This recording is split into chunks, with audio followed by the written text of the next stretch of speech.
Distributions, किस सवाल में कौन सी डिस्ट्रीब्यूशन लगेगी, उसके लिए सबसे पहले मैटर करता है कि वेरिएबल आपका कौन सा है।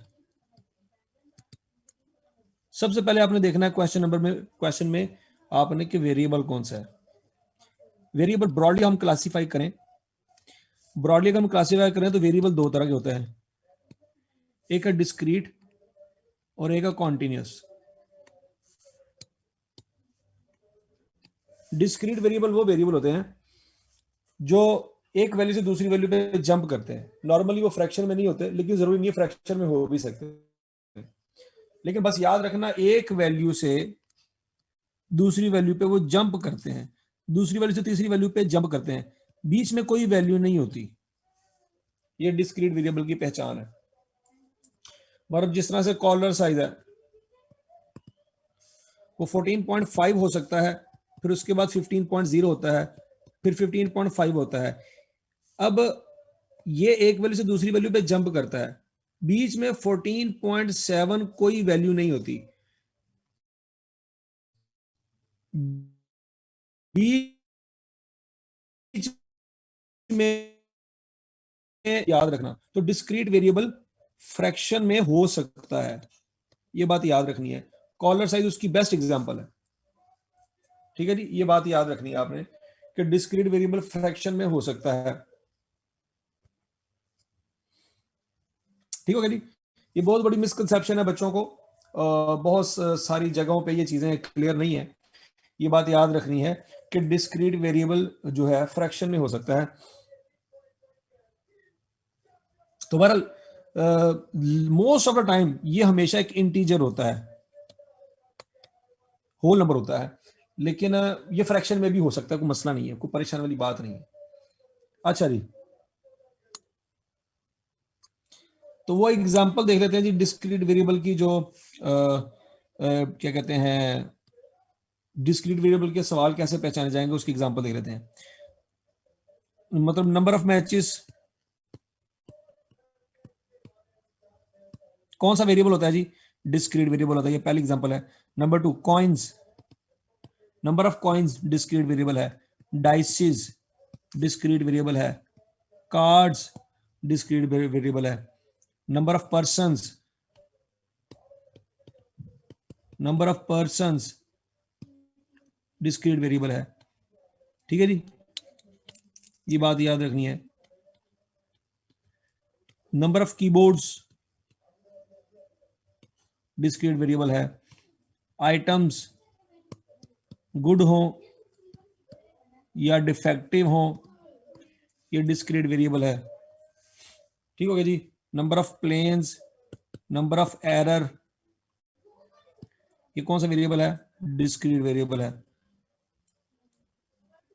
ठीक है जी, ये एग्जांपल है किस चीज की जी, डिस्क्रीट वेरिएबल की, ये बात याद रखनी है आपने। ठीक है जी। अच्छा जी, कॉन्टिन्यूस वेरिएबल क्या होता है, which can exist on any numerical value.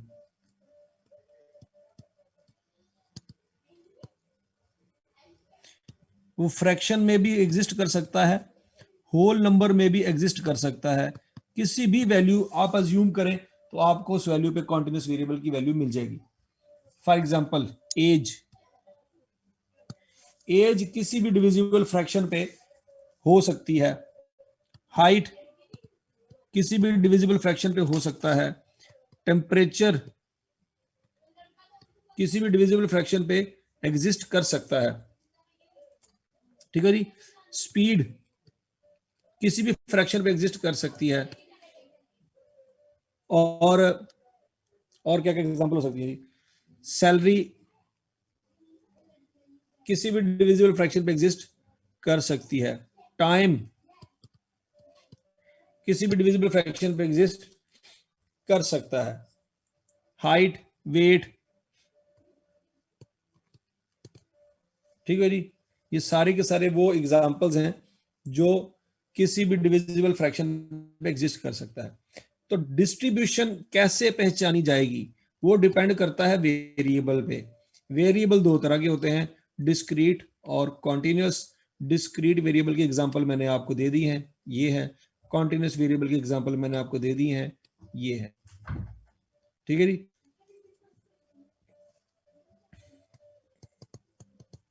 दोबारा सुन लें, डिस्ट्रीब्यूशंस दो तरह पे होती हैं।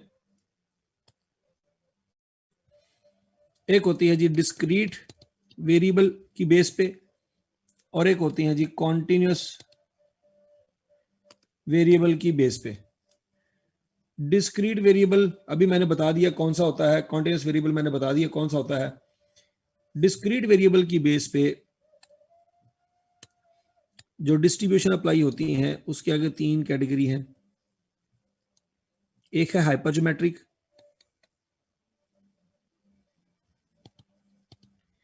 एक है बाइनोमियल, और एक है पॉइसन।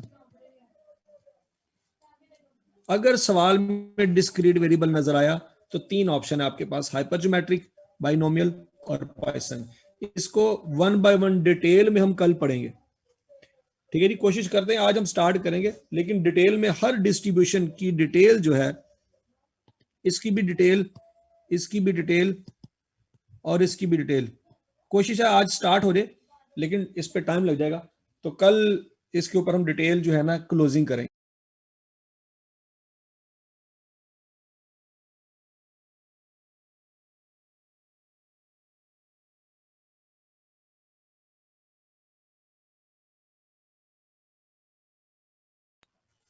ठीक है जी, ये बात याद रखिएगा। अच्छा, ये कोई बच्चा कह रहा है जी discrete is countable and continuous is measurable. ये बात गलत है जी। ये जहां से भी आपने पढ़ी है, जिससे भी पढ़ी है, ये बात गलत है। डिस्क्रीट काउंटेबल नहीं होता। मैंने अभी आपको एग्जांपल दी, ये कॉलर साइज है, ये कॉलर साइज मेजरेबल है, लेकिन इसके बावजूद, ये मेजर होने के बावजूद ये डिस्क्रीट है। ठीक है जी। तो ये कॉलर साइज जो है ये मेजरेबल होता है, लेकिन इसके बावजूद ये डिस्क्रीट वेरिएबल है। ये चीज क्लियर कर लें, ये कोई मिसकंसेप्शन है। ठीक है जी, आपने वो जो क्या कहते हैं इंग्लिश में पढ़ा होगा, वो इस तरह की बातें जो है वो आपने नहीं करनी।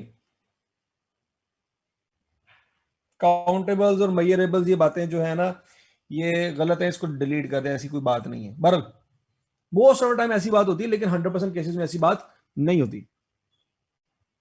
अच्छा, कॉन्टिन्यूस वेरिएबल के ऊपर एक सिर्फ और सिर्फ एक ही डिस्ट्रीब्यूशन है, दैट इज नॉर्मल डिस्ट्रीब्यूशन।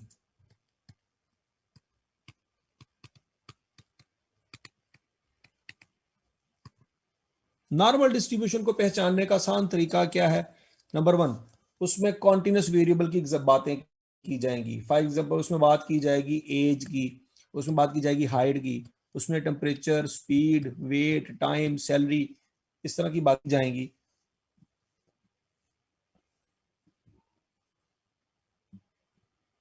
ठीक है जी, इस तरह की बातें की जाएंगी। अगर इस तरह का कोई वेरिएबल डिस्कस होगा तो वो सवाल नॉर्मल डिस्ट्रीब्यूशन का है, और अगर वह सवाल नॉर्मल डिस्ट्रीब्यूशन का है तो उस पर एक ही डिस्ट्रीब्यूशन अप्लाई होती है, एक ही फार्मूला अप्लाई होता है, z is equal to x minus mu over sigma.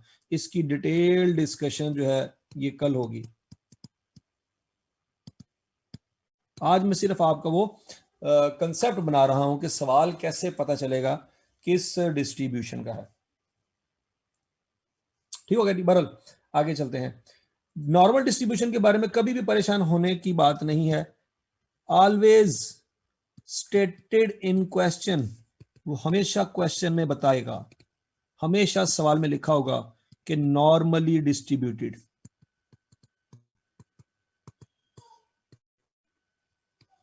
ये वर्ड हमेशा सवाल में आएगा। हर सवाल में लिखा होता है कि फलां चीज इज नॉर्मली डिस्ट्रीब्यूटेड, फलां चीज इज नॉर्मल डिस्ट्रीब्यूशन। ये आपको वर्ड क्वेश्चन के अंदर मिल जाएगा, तो वो सवाल पढ़ के आइडिया हो जाएगा कि नॉर्मल डिस्ट्रीब्यूशन का सवाल है। ठीक है जी, तो नॉर्मल डिस्ट्रीब्यूशन के बारे में तो आपको परेशान होने की जरूरत नहीं है, वो तो क्वेश्चन पढ़ के आइडिया हो जाएगा। मसला यहाँ पे आता है डिस्क्रीट वेरिएबल में, कि डिस्क्रीट वेरिएबल में वो पता नहीं चलता कि सवाल किस डिस्ट्रीब्यूशन का है। हमने इन तीनों में फर्क तलाश करना है। इन तीनों में अगर हमने डिफरेंस याद रख लिया, हमारी जिंदगी आसान हो जाएगी। इन तीनों में फर्क हमने तलाश करना है। चलो जी, इन तीनों में फर्क करते हैं। इसकी डिटेल मैं बाद में डिस्कस करूंगा, ऐसा नहीं है कि डिटेल डिस्कस नहीं होगी, जिसको इसकी बेसिक में इशू है वो बाद में, लेकिन मैं फिलहाल आपसे ये कह रहा हूं कि हम जरा सवाल पहचानने की ट्राई कर लें, हमें पता चल जाए कि कौन सा सवाल जो है वो किस डिस्ट्रीब्यूशन का है। हाइपरज्योमेट्री की आपने जो क्राइटेरिया याद रखना है वो ये है, इसमें हमेशा सिलेक्शन होगी, इसमें हमेशा सिलेक्शन की बात होगी, ये याद रखना। ऐसा सवाल जिसमें सिलेक्शन की बात नहीं होगी वो सवाल हाइपरज्योमेट्री का नहीं हो सकता, ये बात याद रखनी है।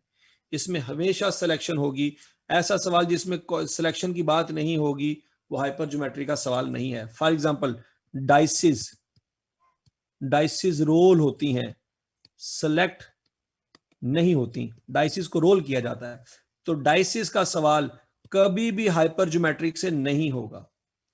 कॉइन, कॉइन को टॉस किया जाता है, सर नहीं किया जाता, तो इसलिए कॉइन का सवाल कभी हाइपरज्योमेट्रिक से नहीं हो सकता।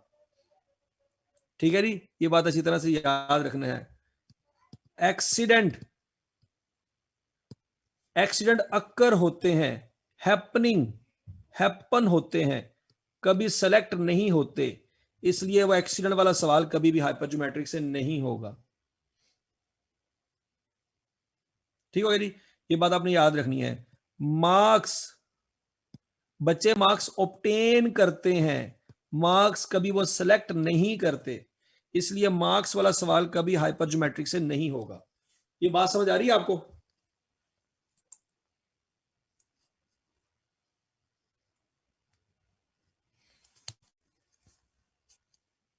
ठीक है जी, तो एज, एज इंक्रीज या डिक्रीज होती है, डिक्रीज तो खैर नहीं होती, सिर्फ इंक्रीज ही होती है, तो एज कभी सेलेक्ट नहीं हो सकती, एज वाला सवाल कभी हाइपरज्योमेट्रिक से नहीं हो सकता। मैचेस, मैचेस प्ले होते हैं, खेले जाते हैं, मैचेस कभी सिलेक्ट नहीं होते, इसलिए मैचेस का सवाल कभी हाइपरज्योमेट्रिक से नहीं हो सकता। हाँ जी, कार्ड्स, कार्ड्स सेलेक्ट होते हैं, तो कार्ड्स का सवाल हाइपरज्योमेट्रिक से हो सकता है। बॉल्स, बॉल्स सेलेक्ट होते हैं, इसलिए बॉल्स का सवाल हाइपरज्योमेट्रिक से हो सकता है। पर्सन्स, अगर कमेटी बनानी है तो पर्सन्स सेलेक्ट हो सकते हैं, तो इसलिए पर्सन्स वाला सवाल हाइपरज्योमेट्रिक से हो सकता है।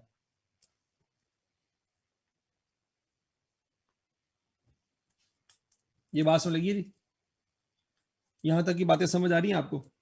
तो ये बातें याद रखनी है कि कौन सी चीजें सिलेक्ट हो सकती हैं, कौन सी चीजें सिलेक्ट नहीं हो सकती। अगर तो सिलेक्शन की बात होगी तो सवाल जो है वो हाइपरज्योमेट्रिक का होगा। फिर सिलेक्शन के बाद सिर्फ ये नहीं कि सिलेक्शन देखी आपने और आंखें बंद करके हाइपरज्योमेट्रिक लगा दिया, नहीं, दूसरी कंडीशन ये देखनी है कि वो विदाउट रिप्लेसमेंट सिलेक्शन होनी चाहिए, वो सिलेक्शन विदाउट रिप्लेसमेंट होनी चाहिए। अगर क्वेश्चन साइलेंट है, अगर क्वेश्चन साइलेंट है इसका मतलब है विदाउट रिप्लेसमेंट है। सिलेक्शन हो रही है, क्वेश्चन साइलेंट है, इसका मतलब है विदाउट रिप्लेसमेंट है। दो चीजें पूरी करनी है। इसका मतलब यह हुआ कि अगर सिलेक्शन हुई विद रिप्लेसमेंट हुई तब भी हाइपरज्योमेट्रिक नहीं लगेगी। सिलेक्शन हो रही है लेकिन विद रिप्लेसमेंट सिलेक्शन हो रही है तो हाइपरज्योमेट्रिक नहीं अप्लाई होगी, ये बात याद रखनी है। ये बात क्लियर है? बार बार रिपीट कर रहा हूं, इसको अच्छी तरह से दिमाग में बिठा ले। नंबर 1, हाइपरज्योमेट्रिक का सवाल उस वक्त होगा जब सिलेक्शन होगी और जब विदाउट रिप्लेसमेंट सिलेक्शन होगी। विद रिप्लेसमेंट सिलेक्शन अगर हो गई तो हाइपरज्योमेट्रिक नहीं लगनी, नहीं लगनी, नहीं लगनी। ठीक है जी, अभी हम सवाल करते हैं, अभी हम सवालों की तरफ आते हैं। ओके, सिलेक्शन होगी, नंबर 2 विदाउट रिप्लेसमेंट होगी, and number 3 no order is required.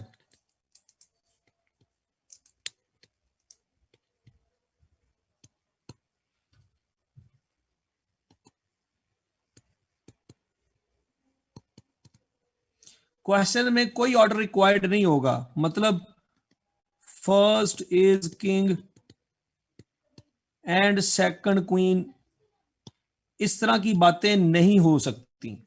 अगर इस तरह की बातें होंगी हाइपर ज्योमेट्रिक नहीं लगेगी।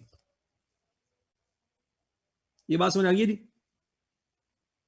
No order is required in question, question में कोई ऑर्डर नहीं होना चाहिए। कोई पोजीशन की बात ना करे कि पहला किंग होना चाहिए दूसरा क्वीन होना चाहिए।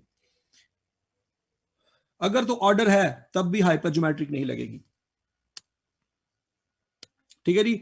मैंने आपको 3 कंडीशनें बताई हैं, तीनों पूरी होनी चाहिए। नंबर 1 सिलेक्शन होगी, नंबर 2 विदाउट रिप्लेसमेंट होगी, नंबर 3 नो ऑर्डर, क्वेश्चन में कोई ऑर्डर नहीं होना चाहिए। ये तीनों कंडीशनें पूरी होंगी तो सवाल हाइपर ज्योमेट्रिक का है। मैं एग्जांपल आपके सामने रखता हूं।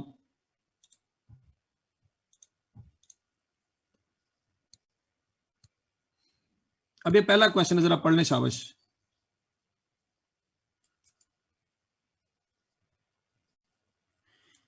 ये सवाल कहता है जी, among A department 16 truck 5 emit excessive amount of smoke. If 8 of the trucks are randomly selected for inspection, 8 truck select किए हैं उसने, 8 ट्रक। सिलेक्शन की बात आ गई कि नहीं आ गई, बताएं जरा।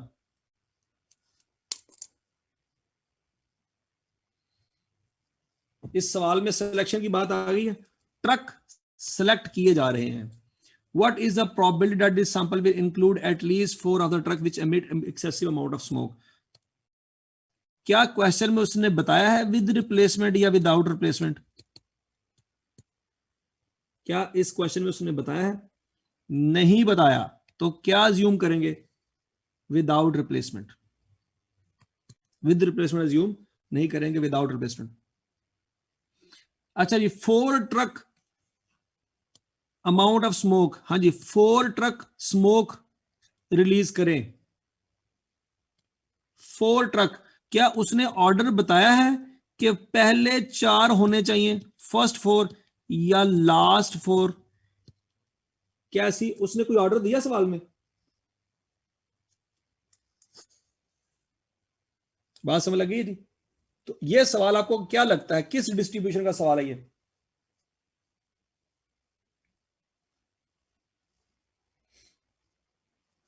ये सवाल है जी हाइपर ज्योमेट्रिक का।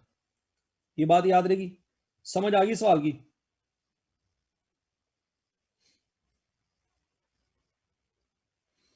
अच्छा जी, अब यहां पे बात याद रखो। पहला बात तो ये ट्रक, नंबर ऑफ ट्रक, ये कौन सा वेरिएबल है, डिस्क्रीट या continuous? Number of truck discrete variable है कि कॉन्टिन्यूस है? डिस्क्रीट वेरिएबल है। वेरी गुड, शाबाश। पहला पॉइंट, ट्रक डिस्क्रीट वेरिएबल है। नंबर 2, ट्रकों की सिलेक्शन हो रही है। नंबर 3, सिलेक्शन के बारे में कुछ नहीं बताया तो बाय डिफॉल्ट विदाउट रिप्लेसमेंट हो रही है। नंबर 4, उसने कहा जी 4 excessive amount of smoke release करें, तो उसने नहीं बताया कि पहले 4 या आखिरी 4। कोई ऑर्डर नहीं है क्वेश्चन में, तो यह विदाउट रिप्लेसमेंट है, हाइपर ज्योमेट्रिक इसके ऊपर अप्लाई होगा। सारी कंडीशनें पूरी हो रही हैं। ये बात समझ आ रही है आपको? अच्छा जी, आगे चलते हैं जी।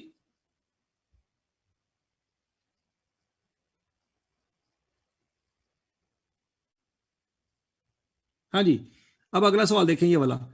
A consignment of 12 refurbished laptop contain 3 defective units. If 4 laptop are randomly chosen, laptop select हो रहे हैं फॉर इंस्पेक्शन, लैपटॉप सेलेक्ट हो रहे हैं। ये बात समझ आ रही है? 4 लैपटॉप सेलेक्ट हो रहे हैं। What is the probability that 2 of them will be defective? क्या उसने कहा सवाल में विद रिप्लेसमेंट या विदाउट रिप्लेसमेंट की कोई बात की है? बताएं जरा। विद रिप्लेसमेंट की कोई बात नहीं की, तो क्या अज्यूम करेंगे? Without replacement. शाबाश, 4 लैपटॉप सेलेक्ट हो रहे हैं, कोई बात नहीं की विद रिप्लेसमेंट विदाउट रिप्लेसमेंट की, तो बाय डिफॉल्ट विदाउट रिप्लेसमेंट। अच्छा, उसने कहा कि पहले 2 सेलेक्ट डिफेक्टिव होने चाहिए या लास्ट 2 डिफेक्टिव होने चाहिए, उसने बात की ऐसी कोई ऑर्डर गिवन नहीं है सवाल में। अब मुझे बताओ, नंबर ऑफ लैपटॉप जो है ये डिस्क्रीट वेरिएबल है या कॉन्टिन्यूअस?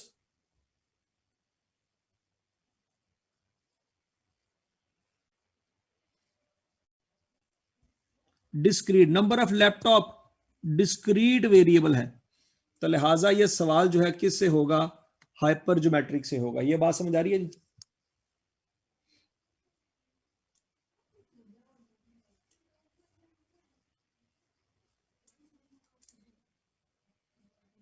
अच्छा जी, अब क्वेश्चन नंबर 15 देखें। 6 cards are drawn at random from a deck of 52 cards. 6 card select हो रहे हैं, सिलेक्शन की बात आ गई, सिलेक्शन की बात आ गई, कार्ड है, कार्ड सिलेक्ट होते होते हैं। Okay, what is the probability of getting 3 king? क्या उसने कहा है कि पहले 3 किंग हो या लास्ट 3 किंग हो? No order is given, no order is given. Find what is the probability of getting 3 king if the cards are drawn with replacement? सवाल में with replacement आ गया।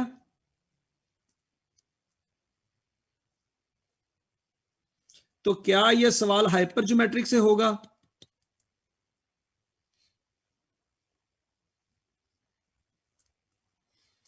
जब सवाल में बता दिया जाए विद रिप्लेसमेंट है, तो यह सवाल हाइपर ज्योमेट्रिक से नहीं होगा।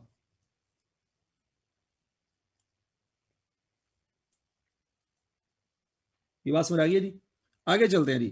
6 cards are drawn at random from a pack of 52 card. Same question है, 6 कार्ड हैं, सेलेक्ट करने हैं। What is the probability of getting 3 king if the cards are drawn without replacement? यहां पे उसने बता दिया है कि विदाउट रिप्लेसमेंट है। अच्छा, 3 किंग सेलेक्ट करने हैं, बताया उसने पहले 3 है या लास्ट 3 है? नहीं बताया। वेरी गुड, ये सवाल है जो हाइपर से होगा।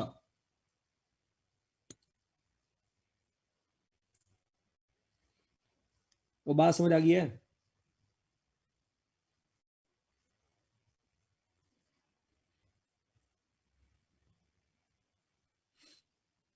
ओके जी, अब आगे ये सवाल पढ़े जी। A personnel director must select, select का वर्ड आ गया, from among 10 person to fill 4 job openings. बंदे सेलेक्ट करने हैं, बंदे। 4 of the candidate belong to minority group. 10 बंदे हैं, 4 माइनॉरिटी से हैं, तो बाकी फिर 6 मेजॉरिटी से होंगे। सेलेक्ट कितने करने हैं? 4 बंदे सेलेक्ट करने हैं। What is the probability no minority group will be selected? क्या आप मुझे बताएं, सवाल में उसने बताया कि सिलेक्शन विद रिप्लेसमेंट है या विदाउट रिप्लेसमेंट है?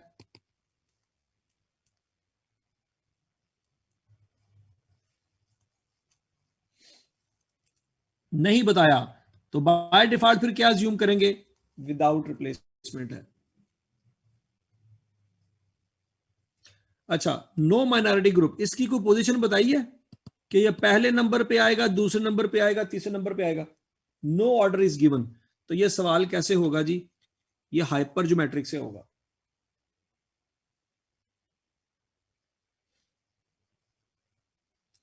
उसके बाद वंस अगेन ये लैपटॉप की बात कर रहा है। ये ऊपर वाला सवाल मेरा ख्याल है दोबारा आ गया।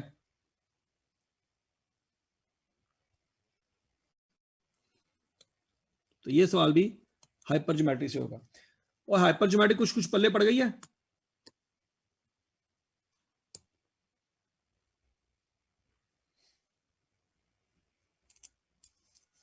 वेरी गुड, वेरी गुड, शाबाश। अब बात करनी है बाइनोमियल की।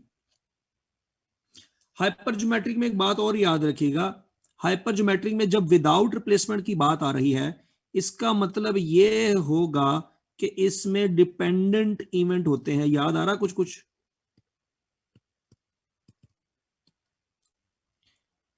डिपेंडेंट इवेंट में हमने पढ़ा था विदाउट रिप्लेसमेंट, कुछ याद करें, मल्टीप्लीकेशन लॉ।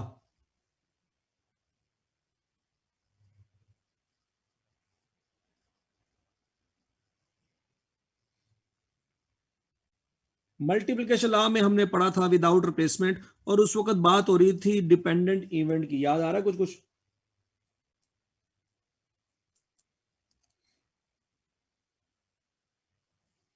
Very good. अब याद रखना, बाइनोमियल डिस्ट्रीब्यूशन उस वक्त अप्लाई होती है जब इंडिपेंडेंट इवेंट होते हैं। इंडिपेंडेंट इवेंट मतलब मल्टीप्लिकेशन लॉ में इंडिपेंडेंट इवेंट जो होते हैं उस पे बाइनोमियल अप्लाई होती है।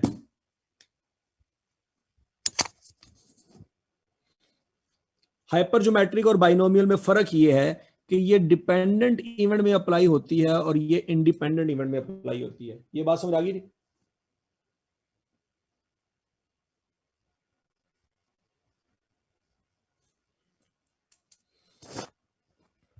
अच्छा, इसका एक और क्राइटेरिया भी ये है कि n 20 से लेस होता है एंड p 0.05 से अबव होता है।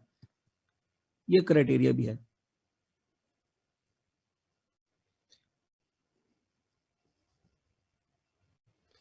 लेकिन जरूरी नहीं है हमेशा ये क्राइटेरिया हो।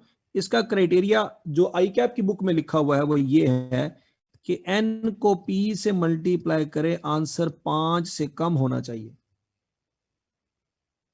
ये आई कैप की बुक में लिखा हुआ है।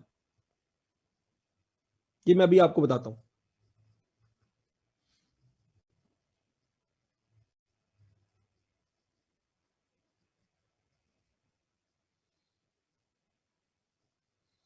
हाँ जी, ये 20 हो सकता है, कोई मसला नहीं, ये 20 हो सकता है। बहरहाल इन दोनों का प्रोडक्ट 5 से बड़ा नहीं होना चाहिए।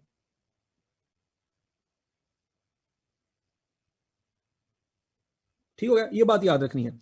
अच्छा, आगे सुने, अगर इंडिपेंडेंट इवेंट होते हैं तो इसका मतलब ये हुआ कि विद रिप्लेसमेंट सिलेक्शन भी इंडिपेंडेंट इवेंट होती है। सोचें जरा, अगर सिलेक्शन विद रिप्लेसमेंट हो तो वो इंडिपेंडेंट इवेंट होते हैं कि नहीं होते? मल्टीप्लिकेशन लॉ में याद करें, अगर सिलेक्शन विद रिप्लेसमेंट हो तो वो इंडिपेंडेंट इवेंट की एग्जांपल है।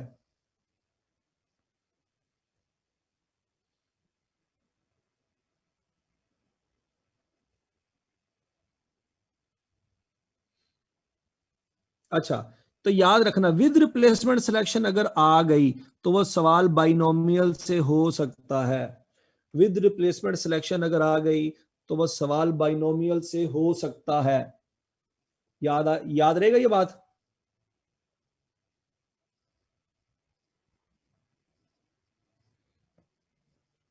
याद करें, जब मैंने मल्टीप्लिकेशन लॉ आपको पढ़ाया था उसमें हमने बातें जो की थी, याद करें, ये वाला सवाल मैंने आपको करवाया था। मैंने आपको बताया था कि डिपेंडेंट इवेंट में अगर विदाउट रिप्लेसमेंट का टॉपिक हम पढ़ रहे हैं तो इसमें आपके पास ऑप्शन है परम्यूटेशन की और कॉम्बिनेशन की। याद आ रहा है कुछ कुछ? विदाउट रिप्लेसमेंट वाला सवाल परम्यूटेशन कॉम्बिनेशन से कर सकते हैं, लेकिन विद रिप्लेसमेंट वाले सवाल को हमने नहीं छेड़ा था। विद रिप्लेसमेंट वाले सवालों का आपने पूछा था सर इसका कोई शॉर्टकट बताएं, तो मैंने उसका कोई आंसर नहीं दिया था आपको। याद आ रहा कुछ कुछ? वो विद रिप्लेसमेंट वाले जितने सवाल हैं वो सारे आज के बाद याद रखना बाइनोमियल से हो सकते हैं।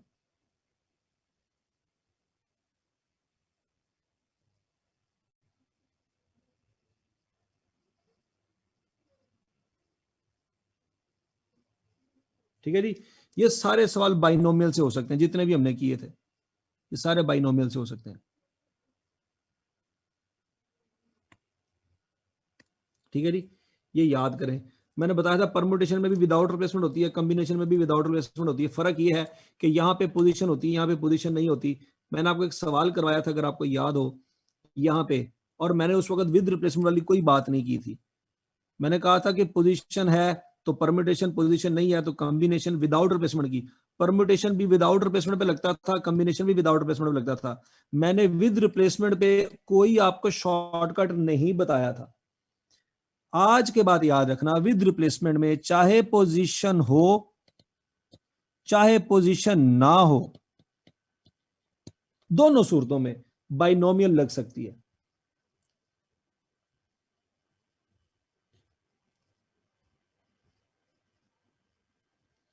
दोनों सूरतों में बाइनोमियल लग सकती है, ये बात याद रहेगी। अभी आपको करके दिखाता हूं, आप परेशान ना हो।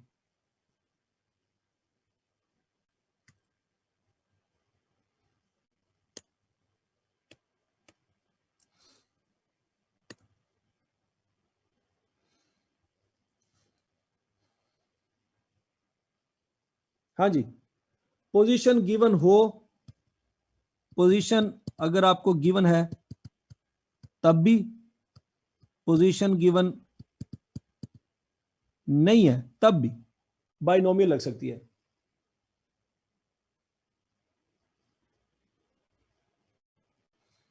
हाँ जी, ये बात याद रहेगी।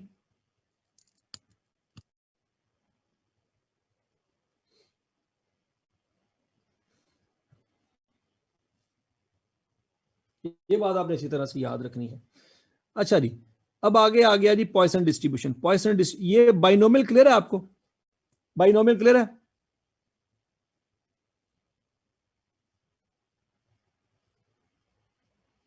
हाँ जी, चलो जी, अब जरा सवालों के ऊपर ट्राई कर लेते हैं। ये याद करें, ये अभी भी सवाल हमने किया था।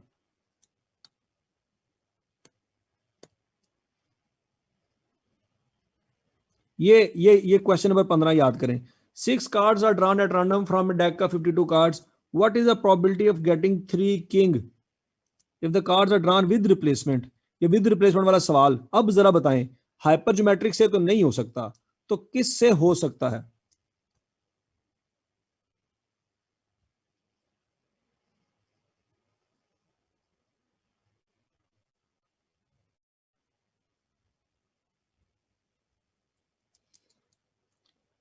छह कार्ड हैं, सिलेक्शन की बात हो रही है इस सवाल में, सिलेक्शन की बात हो रही है, कोई ऑर्डर नहीं है, कोई ऑर्डर नहीं है, लेकिन विद रिप्लेसमेंट है।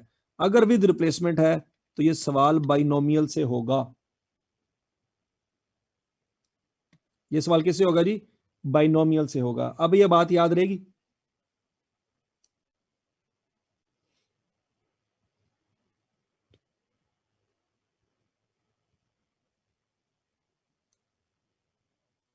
ठीक है जी, अब ये सवाल पढ़ लें। According to municipal records 80% of family living in a certain area own a car. If 5 families are randomly selected from this area, calculate the probability that no family out of 5 will own a car. इस question में probability given है आपको,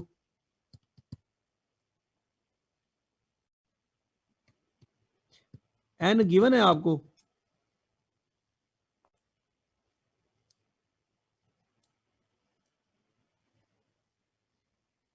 ये बात समझ आ रही है?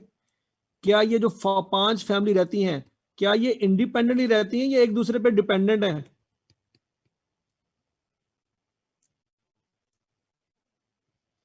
क्या हर फैमिली जो गाड़ी रखती है वो इंडिपेंडेंट है या एक दूसरे पे डिपेंडेंट है?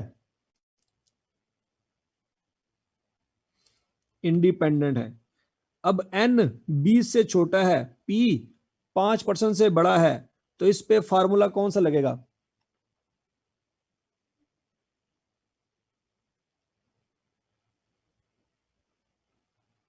इस पे बाइनोमियल लगेगा। तो 1 फैमिली आउट ऑफ कार, ये भी बाइनोमियल, ये भी बाइनोमियल, ये भी बाइनोमियल, ये भी बाइनोमियल। अच्छा जी, अब क्वेश्चन नंबर 7 देखें। वो कहते हैं जी, an unprepared student makes random guess for 10 true false question on a quiz, the probability of at least 1 correct answer is. अब सोच समय के जवाब दें। नंबर ऑफ क्वेश्चन कितने हैं? 10। क्या हर क्वेश्चन दूसरे क्वेश्चन से इंडिपेंडेंट होता है या डिपेंडेंट होता है? सोचिए जरा, अगर एक क्वेश्चन गलत हो जाए तो क्या दूसरा भी गलत होगा?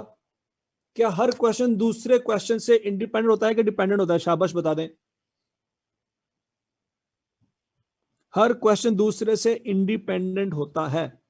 अब ट्रू फॉल्स में मुझे बताएं, करेक्शन, एक सवाल के करेक्ट होने की प्रोबेबिलिटी क्या है?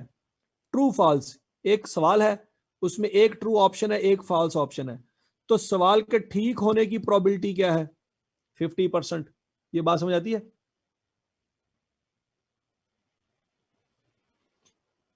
हर सवाल इंडिपेंडेंट है। अच्छा आगे बताएं मुझे, क्वेश्चंस, नंबर ऑफ क्वेश्चंस जो है डिस्क्रीट वेरिएबल है या कॉन्टिन्यूस वेरिएबल है?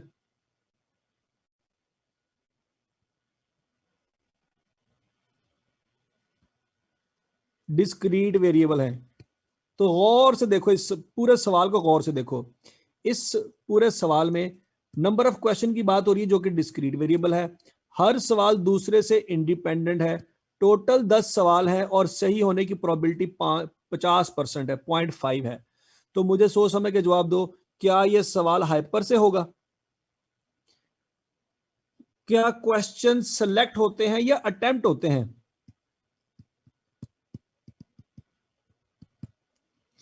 क्या क्वेश्चन को सिलेक्ट किया जाता है या अटेम्प्ट किया जाता है? क्वेश्चन सिलेक्ट नहीं होते, अटेम्प्ट होते हैं।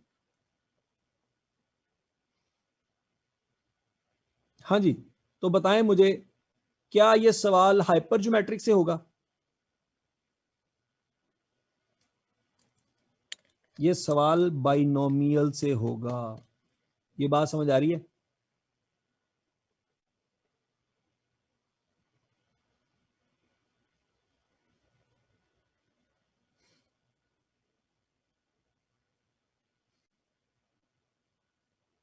ठीक हो गया जी। अच्छा, ओके जी, ओके ओके ओके। अब यहां पे आ जाए, ये क्वेश्चन जरा देखते हैं। A salesman has estimated that the probability of making a sale when calling on a customer is 0.5। एक कस्टमर को कॉल करके चीज बेचनी है। एक कस्टमर को कॉल करके चीजें बेचनी है, कहता है कस्टमर परचेज कर लेगा, उसकी प्रोबेबिलिटी है 50%। If this salesman call on 5 customer, वो कहता है कॉलिंग करनी है कितने कस्टमर को? 5 कस्टमर को। ओके, क्या एक कस्टमर परचेज करेगा, एक कस्टमर चीज परचेज कर ली, तो क्या दूसरा कस्टमर के ऊपर उसकी प्रोबेबिलिटी इफेक्ट होती है? एक कस्टमर परचेज करे या ना करे, दूसरे कस्टमर पे उसका इफेक्ट आएगा? कोई इफेक्ट नहीं आएगा। इसका मतलब है ये इंडिपेंडेंट इवेंट है। ये कौन सा इवेंट है? इंडिपेंडेंट इवेंट है। Very good. और कस्टमर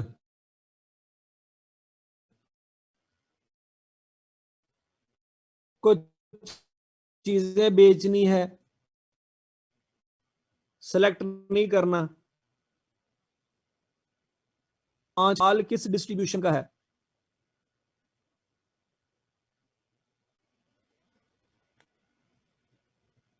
बाइनोमियल डिस्ट्रीब्यूशन का है। ये बात याद रहेगी। शाबाश शाबाश शाबाश।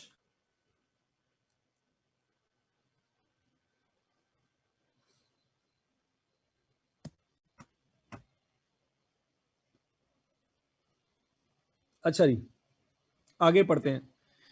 इस सवाल में यह मैटर नहीं करता कि फर्स्ट 3 सेल या लास्ट 3 सेल पोजीशन हो या ना हो, कोई फर्क नहीं पड़ता, सवाल बाइनोमियल से ही होना है। ये बात समझ आती है? इसलिए पोजीशन की डिस्कशन मैं कर ही नहीं रहा यहां पे, पोजीशन हो या ना हो बाइनोमियल से होगा।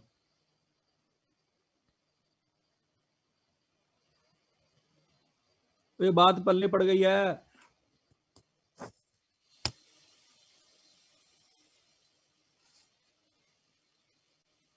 ओके जी, अब आगे देखते हैं जी। ये सवाल है, in a survey of MBA students 75% said that they expect to be promoted within a month. Probability of promotion 75% है after receiving their degree. If this proportion holds for the population, find for a sample of size 5, sample size of 5, the probability number of expected promotion within a month after graduation is at least 3. अच्छा जी, मुझे बताओ, 5 बच्चे select हुए हैं और उनके promotion के chances हैं 75%। मुझे बताओ, अगर स्टूडेंट नंबर 1 प्रमोट हो जाए, उसका स्टूडेंट नंबर 2 के प्रमोट होने पे कोई इंपैक्ट है? पहले बच्चे का प्रमोट होने या ना होने पे दूसरे बच्चे पे कोई इंपैक्ट आएगा? कोई इंपैक्ट नहीं है। इसका मतलब ये हुआ कि ये इंडिपेंडेंट इवेंट है, ये इंडिपेंडेंट इवेंट है। ओके, इंडिपेंडेंट इवेंट है। एन की वैल्यू है 5, प्रोबेबिलिटी है 75%। हाँ जी बताएं जी, शाबाश। इंडिपेंडेंट इवेंट है, एन 20 से कम है, पी 0.05 से अबव है। क्या यह सवाल बाइनोमियल से हो सकता है?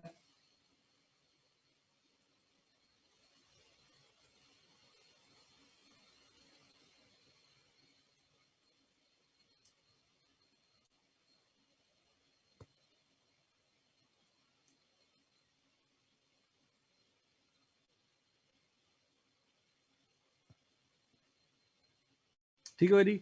अच्छा जी, अब जरा सुने। अगर वो क्वेश्चन दे आपको कि 10 डाइसेस आर रोल्ड साइमल्टेनियसली,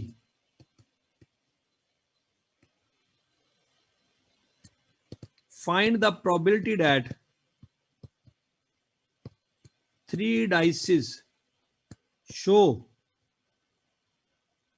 6। अब ये सोच समझ के जवाब दें। 10 डाइसिस रोल करनी है, तो क्या ये सवाल हम सिंपल प्रोबेबिलिटी चैप्टर नंबर 15 से कर सकते हैं?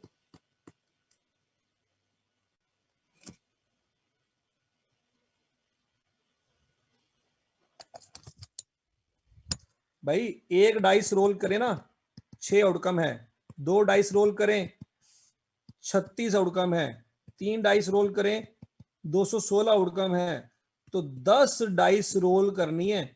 तो ये तो हम 2 डाइसिस पे ही हमारी बस हो जाती चैप्टर 15 में।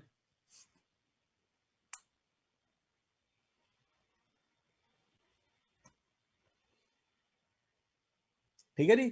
अच्छा, लेकिन अब जरा सुने पहला पॉइंट। डाइसिस कितनी है? 10। डाइसिस कितनी है? 10। ओके, हर डाइस पे 6 आने की प्रोबेबिलिटी क्या है? 1/6। 6 आने की प्रोबेबिलिटी, एक डाइस के ऊपर 6 आने की प्रोबेबिलिटी क्या है? 1/6। ये बात समझ आती है? तो ये 0.167 बनता है अप्रोक्सीमेटली। जरा सोचें,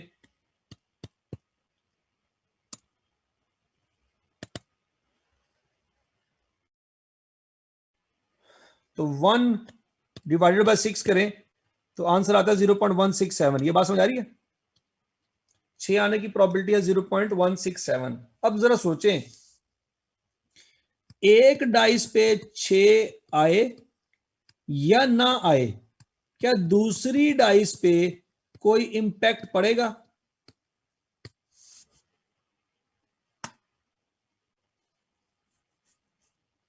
कोई इंपैक्ट नहीं पड़ेगा। तो इसका मतलब यह हुआ कि ये कौन से इवेंट है?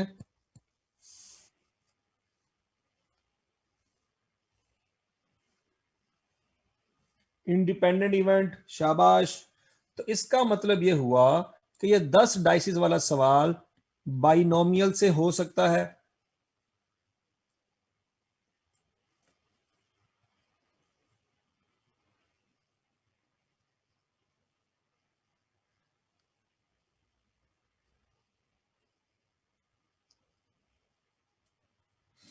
और ये बात समझ आ गई है जी? ओके जी, अगला सवाल देखते हैं। 10 coins are tossed.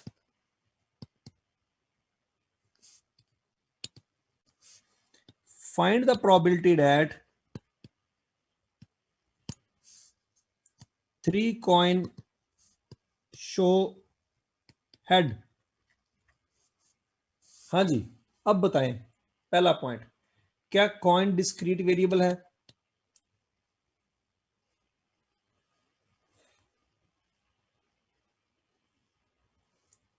Yes, discrete variable है। ओके, क्या कॉइन को टॉस करते वक्त एक कॉइन पे हेड अगर आए तो क्या जरूरी है दूसरे कॉइन पे भी हेड आएगा? क्या इसका इंपैक्ट दूसरे पे होता है? कोई इंपैक्ट नहीं होता। Very good. इसका मतलब ये हुआ कि ये इंडिपेंडेंट वेरिएबल है। अगला, कॉइन कितने हैं? 10। हम इंटरेस्टेड है हेड में। हेड पे आने की प्रोबेबिलिटी क्या है? 1/2 या 0.5, ऐसे ही है।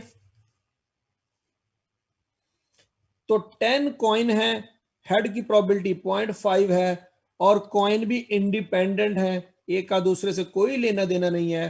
तो ये सवाल किस डिस्ट्रीब्यूशन से हो सकता है? ये सवाल भी बाइनोमियल डिस्ट्रीब्यूशन से हो सकता है।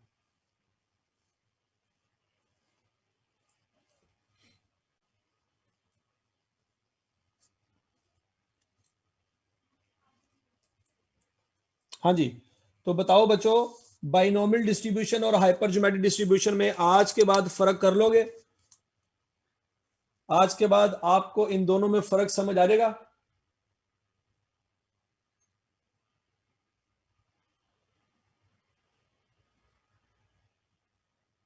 वेरी गुड, शाबाश।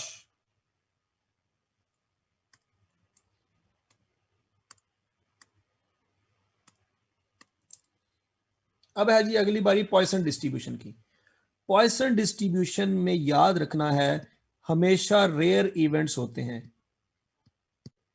रेयर इवेंट्स जो बहुत कम अकर होते हैं, बहुत कम, मतलब इतने रेयर हैं कि उसके होने की प्रोबेबिलिटी 5% से कम है। वो सवाल आपको वैसे ही पता चल जाएगा। मतलब फैक्ट्री को आग लग जाना, ये रेयर इवेंट है। एक्सीडेंट हो जाना, ये रेयर इवेंट है। ब्लाइंड बेबीज की बर्थ होना, ये रेयर इवेंट है। ये बात समझ आ रही कि नहीं आ रही? हर बंदे का कैंसर में मुब्तला होना, ये रेयर इवेंट है। ठीक हो जी? तो इस तरह के अगर सवाल के अंदर इस तरह की बातें करेगा, तो आपको पता चल जाना चाहिए कि ये रेयर इवेंट की बातें कर रहा है।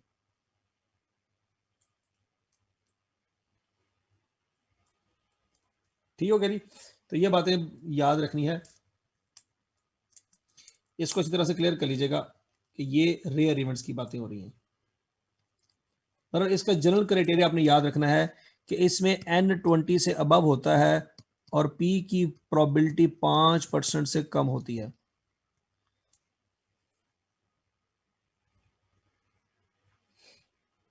ठीक है जी? और इसमें भी इंडिपेंडेंट इवेंट्स होते हैं,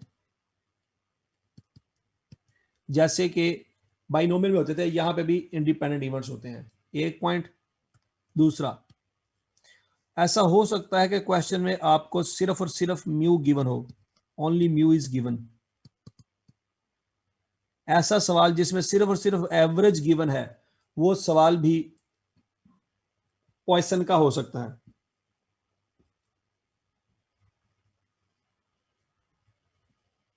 लेकिन वो एवरेज की वैल्यू अगर 30 से कम होगी तब वो सवाल पॉइसन का है। अगर वो एवरेज की वैल्यू 30 से कम होगी तब वो जाके सवाल पॉइसन का है। ये बात याद रखनी है। बहरहाल पॉइसन के बारे में परेशान होने की जरूरत नहीं है। दो क्राइटेरिया याद रखना है। नंबर 1, रेयर इवेंट की बात करेगा, अगर प्रोबेबिलिटी दी गई है तो 5% से कम होगी। लेकिन अगर प्रोबेबिलिटी नहीं दी गई, तो सिर्फ और सिर्फ अगर म्यू की वैल्यू दी गई है, तब भी वो सवाल पॉइसन का होगा।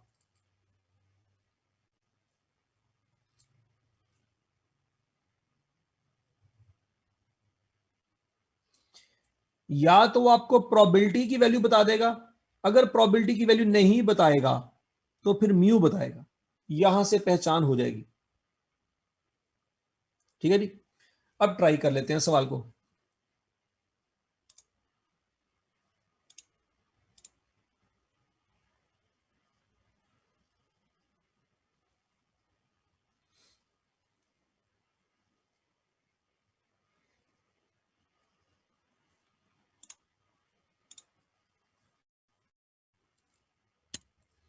अब ये क्वेश्चन देखे जरा, the average number of traffic accident on a certain section of highway is 2 per week. पूरे हफ्ते में थाउजेंड्स, टेंस ऑफ थाउजेंड गाड़ियां गुजर रही हैं, लेकिन एक्सीडेंट कितने हो रहे हैं जी? 2 हो रहे हैं।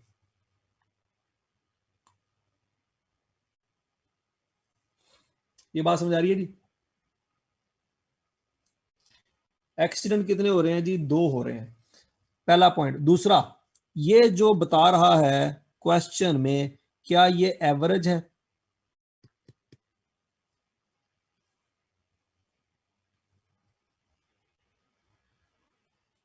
बताएं जरा, शाबाश। क्या ये एवरेज है? एवरेज है, बिल्कुल। Find the probability that at most 3 accident on the section of highway during a 2 week period. अगर इस सवाल में, पूरे के पूरे सवाल में सिवाय एवरेज के और कुछ भी गिवन नहीं है, सिवाय एवरेज के कुछ भी गिवन नहीं है, और एवरेज की वैल्यू 2 है, तो ये सवाल किस डिस्ट्रीब्यूशन का है?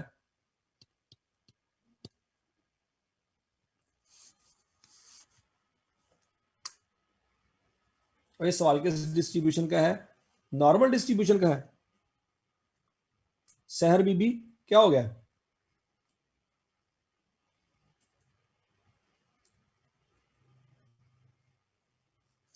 ठीक है जी, ये बात याद रखनी है। क्या number of accident discrete variable है या कॉन्टिन्यूस?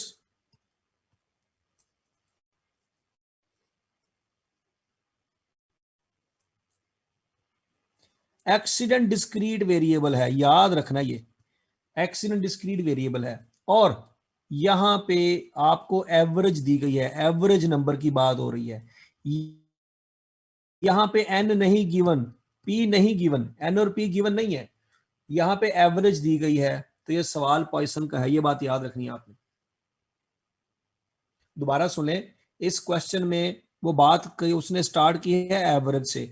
एवरेज के अलावा इस पूरे सवाल में कुछ भी गिवन नहीं है, कोई स्टैंडर्ड एविएशन नहीं दी, कोई एन की वैल्यू नहीं दी, पी की वैल्यू नहीं दी। एक्सीडेंट की बात कर रहा है, तो एक्सीडेंट मुझे बताएं डिस्क्रीट वेरिएबल है या कॉन्टिन्यूस वेरिएबल है? एक्सीडेंट डिस्क्रीट वेरिएबल है, कॉन्टिन्यूस वेरिएबल नहीं है। तो अब जरा सोचें, अब बात जो हो रही है, क्या एक्सीडेंट सिलेक्ट होते हैं?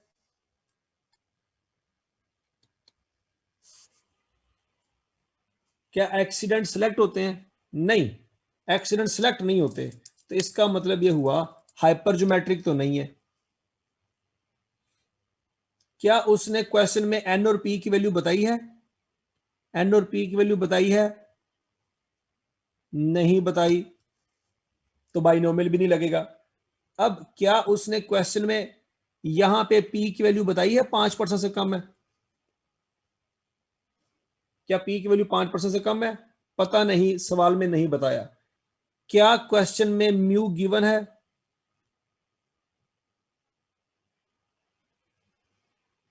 क्या क्वेश्चन में एवरेज गिवन है? बिल्कुल गिवन है। तो ये सवाल किसका है जी? पॉइसन का है। सबसे ऊपर आपने देखना यह है कि वेरिएबल कौन सा है, डिस्क्रीट है या कॉन्टिन्यूस है। एक्सीडेंट की बात हो रही है, एक्सीडेंट की बात हो रही है, तो एक्सीडेंट डिस्क्रीट वेरिएबल है या कॉन्टिन्यूस है?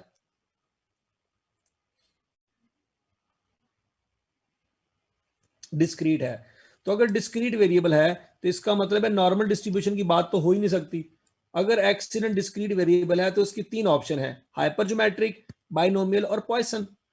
एक्सीडेंट सेलेक्ट नहीं हो सकते, हाइपरजोमेट्रिक भी गई। एक्सीडेंट में उसने एन और पी की वैल्यू नहीं बताई, बाइनोमियल भी गई। एक्सीडेंट में उसने पी की वैल्यू नहीं बताई, ये वाला क्राइटेरिया भी हमें समझ नहीं आ रहा, लेकिन उसने हमें म्यू दिया है। यहां से पता चल गया कि सवाल पॉइसन का है। तो बात समझ आ गई है?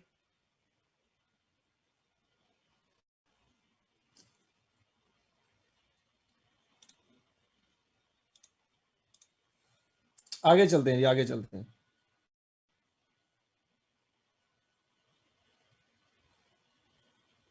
आगे पढ़ लीजिए, क्वेश्चन नंबर 12।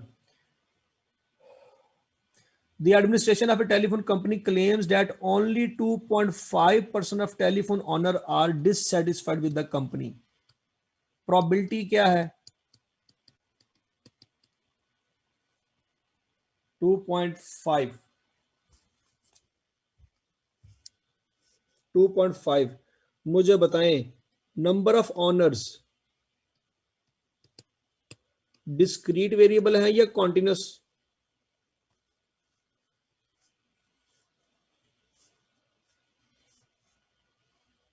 ऑनर की बात हो रही है ना, ऑनर की, तो ये डिस्क्रीट वेरिएबल है, कॉन्टिन्यूस तो नहीं है। प्रोबेबिलिटी है 2.5%।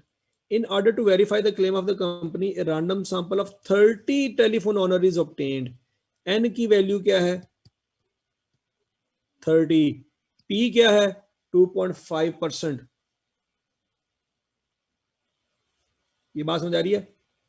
Assuming that the claim of companies to obtain the probability of dissatisfied owner would be less than 3, तो n है 30 और p है 2.5। बताएं ये सवाल किसका है? डिस्क्रीट वेरिएबल है, तो डिस्क्रीट में 3 ऑप्शन है, हाइपर, बाइनोमियल और पॉइसन। ये 3 ऑप्शन है हमारे पास, बताएं कौन सी लगेगी जी? बाइनोमियल लगेगी जन्नत बीबी?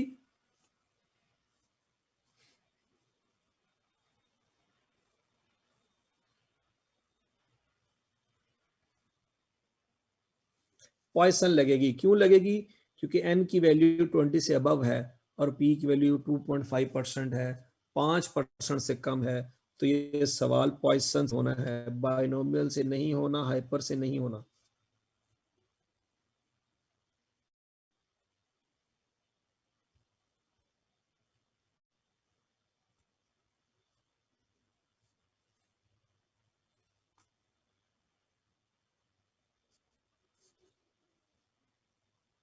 ठीक हो गया जी?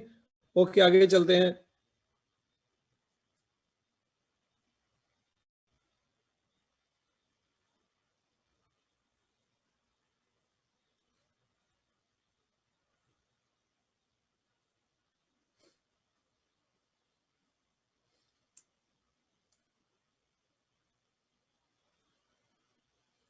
क्वेश्चन नंबर 18 देखिए जी।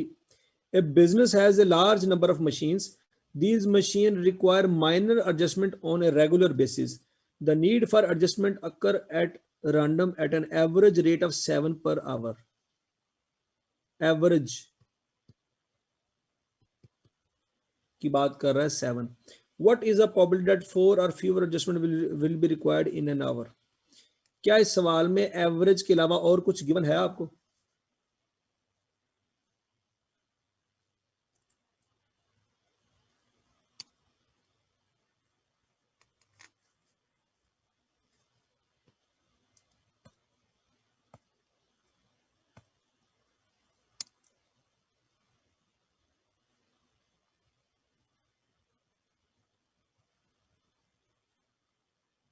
हाँ जी, इस सवाल में एवरेज के अलावा कुछ गिवन है आपको इस पूरे सवाल में?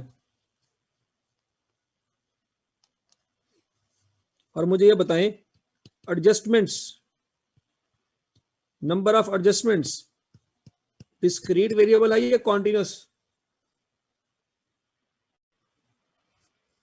डिस्क्रीट वेरिएबल है।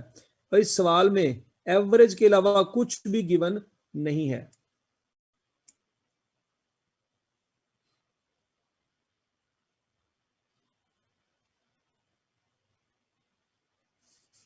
ठीक हो गया जी?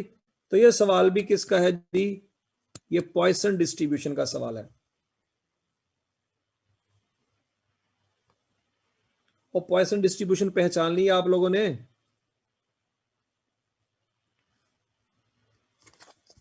अच्छा जी, अब जरा एक सवाल ये चेक करें। इस क्वेश्चन में a certain factory manufacture certain item, एक फैक्ट्री है कुछ बनाती है, out of the total number of items that are produced by factory 3% are found defective. Probability of defective है 3%। A sample of 10 item is selected, 10 value select हुई है for inspection.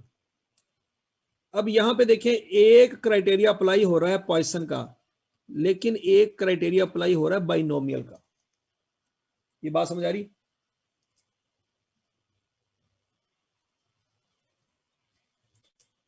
मतलब n 20 से अबव नहीं है, 20 से लेस है।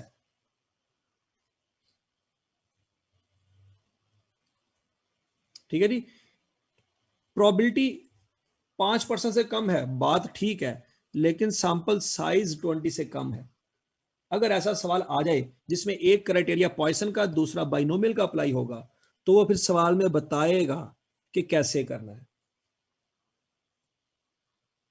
तो बात समझ आ गई है?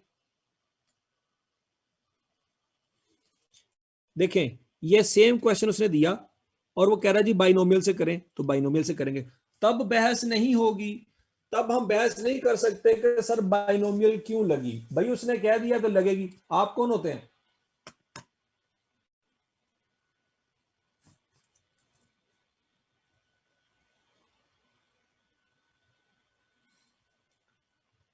सवाल उसका, पेपर उसका, एग्जाम उसका, पास उसने करना है, उसको कौन रोक सकता है?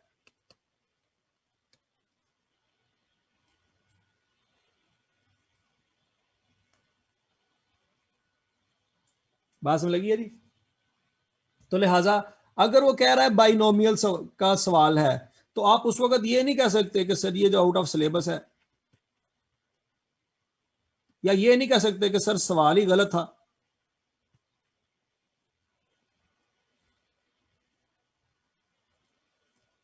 ठीक है जी। तो ऐसी बातें नहीं करनी आपने। अगर आई कैप ने कहा है कि बाइनोमियल से करें तो करें, उस वक्त क्राइटेरिया नहीं देखा जाएगा, वो तमाम क्राइटेरिया से ऊपर है, क्राइटेरिया बहुत नीचे रह जाते हैं, तमाम क्राइटेरिया से ऊपर बैठा हुआ है वो।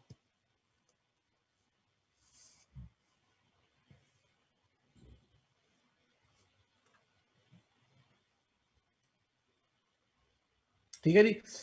तो अगर एक क्राइटेरिया पॉइसन का अप्लाई हो, एक बाइनोमियल का अप्लाई हो, तो वो फिर कहेगा बाइनोमियल से करें तो करें। फिर वही सवाल वो कह सकता है कि पॉइसन से भी करें, तो अगर वो कहेगा पॉइसन से करो तो करो, कहेगा से करो तो करो।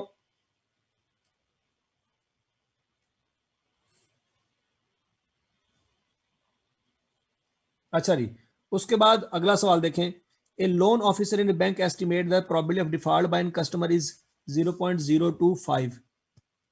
डिफॉल्ट की प्रोबेबिलिटी 0.025 है। Last month the bank approved 40 loan application, n की वैल्यू 40 है। The probability that 3 loan will be defaulted, 3 loan default करेंगे। बताएं ये सवाल किस डिस्ट्रीब्यूशन का है?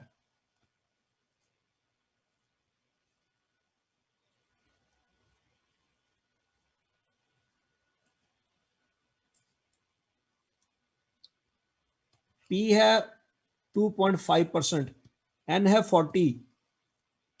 ये जरा गौर से क्राइटेरिया देखो।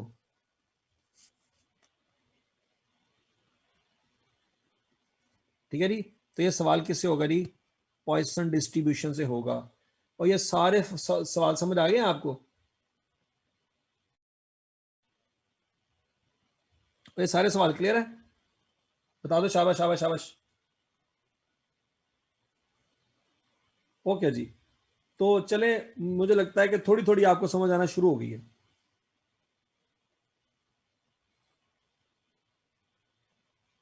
ठीक है जी। चलो जी, अभी नमाज की ब्रेक है 10 मिनट की। 4:17 हुए हैं, 4:27 पे क्लास शुरू हो जाएगी।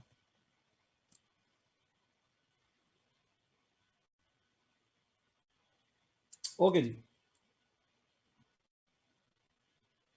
डन हो गया जी। Thank you.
हाँ जी, 4:27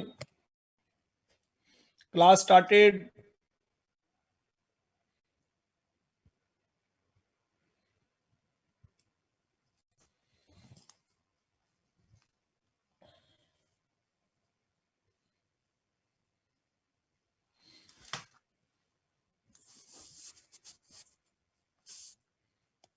आ जाओ बच्चों, वापस आ जाओ, शाबाश शाबाश शाबाश।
हाँ जी, अभी हम देखते हैं जी थोड़ा सा बाइनोमियल हाइपरजोमेट्रिक डिस्ट्रीब्यूशन को। हाइपरजोमेट्रिक डिस्ट्रीब्यूशन बेसिकली क्या होती है?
हाइपरज्योमेट्री का फार्मूला है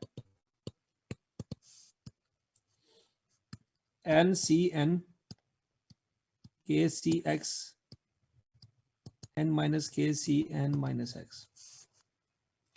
ये पता नहीं क्या है, मुझे नहीं पता, पता नहीं शायद आपको पता चल जाए कि नहीं, मुझे नहीं पता ये क्या चीज है, मुझे नहीं पता क्या चीज है, ये के क्या है पता नहीं, ये एक्स क्या है पता नहीं, ये एन माइनस के क्या है पता नहीं, ये एन माइनस एक्स क्या है पता नहीं। ठीक है जी, मेरा सवाल हल हो जाता है, ये मैटर करता है, बाकी चीजें क्या है ये नहीं पता।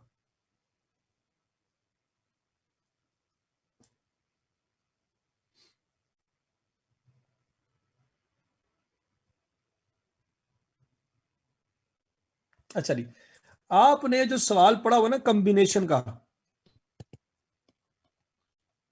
कॉम्बिनेशन वाला जो आपने टॉपिक पढ़ा था कल, परमुटेशन कॉम्बिनेशन, वो जो कॉम्बिनेशन है ना वो ही बेसिकली हाइपरज्योमेट्रिक डिस्ट्रीब्यूशन है।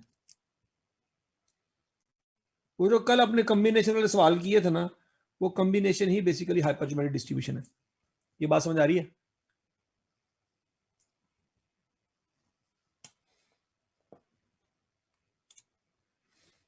फॉर एग्जाम्पल हम यहाँ पे हाइपरज्योमेट्रिक डिस्ट्रीब्यूशन का सवाल करते हैं जी।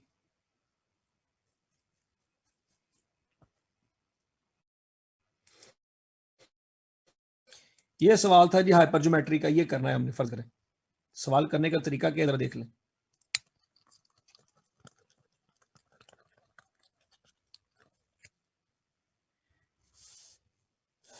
पहला पॉइंट तो ये है कि हमें पता चल जाए कि सवाल में हाइपरज्योमेट्रिक है, बाइनोमियल है या जो भी है, वो तो आपको पता चल गया ना कि सवाल हाइपरज्योमेट्रिक है। ट्रक वाला सवाल याद है आपको?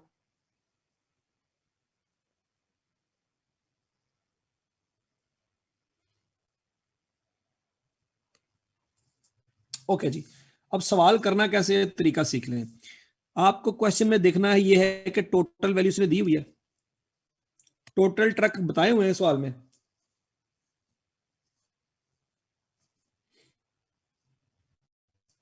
ठीक हो गया जी, फर्ज कर लीजिए टोटल ट्रक उसने बताए हुए हैं 16 हैं टोटल। अब वो कहता है जी 5 emit excessive amount of smoke, 5 truck ऐसे हैं जो ज्यादा स्मोक जनरेट करते हैं। स्मोक जनरेट करने वाले कितने हैं? 5। तो गुड ट्रक कितने हैं? 11।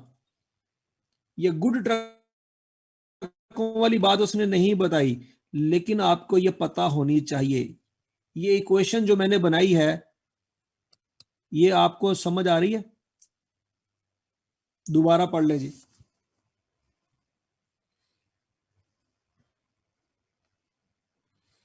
among a department 16 trucks 5 emit excessive amount of smoke।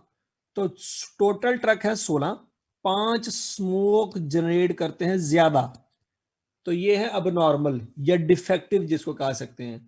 तो इसका मतलब ये है कि बाकी जो 11 हैं वो गुड ट्रक हैं, वो इतनी ज्यादा स्मोक जनरेट नहीं करते। ये इक्वेशन हमने बना लेनी है। If 8 of the trucks are randomly selected, select कितने करने हैं ये भी नीचे लिख लें, 16 में से 8 सेलेक्ट करने हैं। What is the probability to include at least 4 of the truck which emit excessive amount of smoke? चलो जी पहले फिलहाल कर लेते हैं जी, यहां तक की बात समझ आ गई है जी। फर्ज करें जी, वो कहता है जी प्रोबेबिलिटी फाइंड करें, एक ट्रक सेलेक्ट किया आपने, एक ट्रक की प्रोबेबिलिटी फाइंड करें। पहले एक ट्रक की प्रोबेबिलिटी निकाल दें। तो सुनने जी तरीका क्या है, फार्मूला लगेगा जी k C x n C N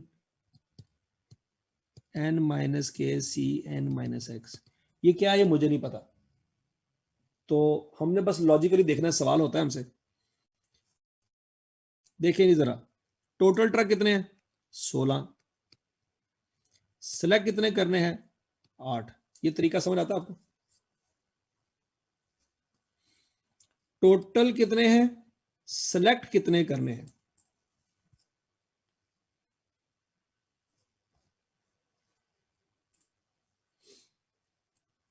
ये समझ आ गया नहीं? ओके, अब एक ट्रक चाहिए, कौन सा? स्मोक जनरेट करने वाला। स्मोक जनरेट करने वाले कितने ट्रक हैं? 5। उसमें से कितने चाहिए? 1। ये बात समझ आ गई? मल्टीप्लाइड बाय बाकी ट्रक कितने हैं? 11। उसमें से कितने चाहिए? अब सिंपल सी बात है, 8 सिलेक्ट करने हैं। एक तो हो गया स्मोक वाला, बाकी 7 फिर गुड होंगे। सोचो जरा। और ये बात सबको समझ आई है?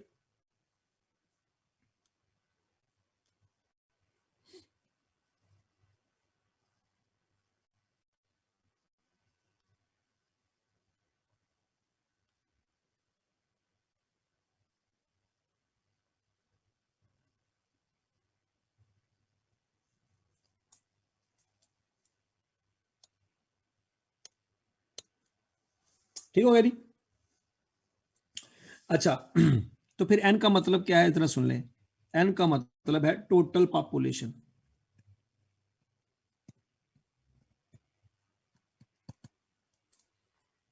इस डिपार्टमेंट के पास टोटल कितने ट्रक हैं?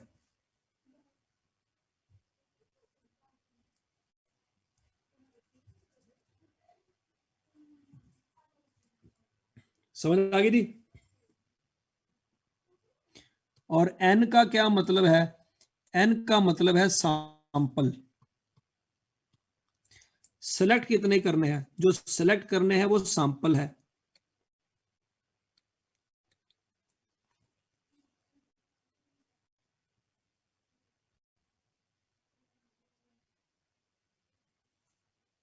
ठीक हो गया जी?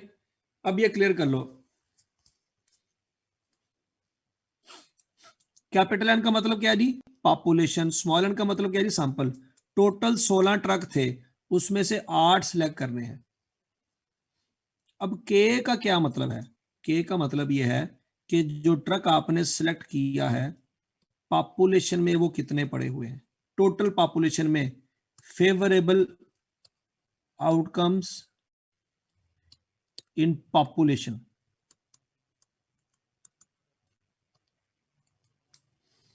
के का मतलब है फेवरेबल आउटकम इन पॉपुलेशन। कि जो आपको स्मोकी ट्रक चाहिए वो टोटल कितने हैं? वो है 5। ये के का मतलब है 5। एक्स का मतलब है वो फेवरेबल आउटकम कितने सेलेक्ट किए हैं। हमने कितने सेलेक्ट किए हैं जी? 1, जो कि सवाल में गिवन होगा। एक्स की वैल्यू आपको क्वेश्चन में गिवन है। अच्छा जी, तो फिर एन माइनस के का मतलब क्या है? एन माइनस के का मतलब है अनफेवरेबल आउटकम्स इन पॉपुलेशन। जो आपको नहीं चाहिए। स्मोकी ट्रक चाहिए था, बाकी जो है वो अनफेवरेबल आउटकम है एन माइनस के। ये जो लिखा हुआ है एन माइनस एक्स, सैंपल में अनफेवरेबल आउटकम कितने चाहिए। ये बात समझ लगी है? अगर आपको ये नहीं भी पता तो कोई मसला नहीं है, लॉजिकली आपको समझ आता है ये क्या लिखा हुआ है लॉजिकली।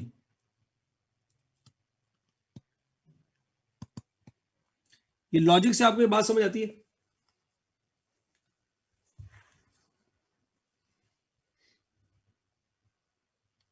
ठीक है जी? तो वही मैं कह रहा हूं, अगर आपको कैपिटल एन नहीं पता, स्मॉल एन नहीं पता, के नहीं पता, एक्स नहीं पता, सवाल का आंसर आ गया है तो बस काफी है।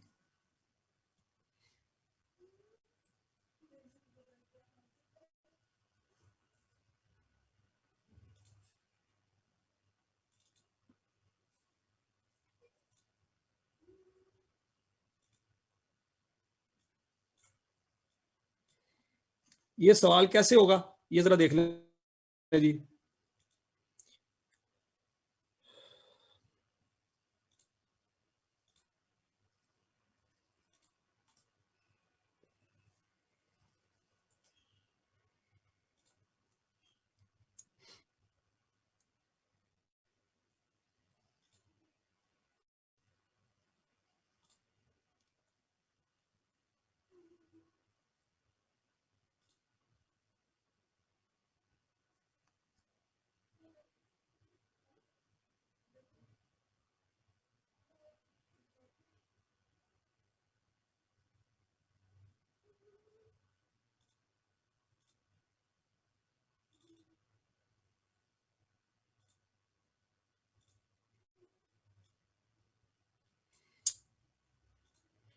ये कैलकुलेटर आपको नजर आ रहा है?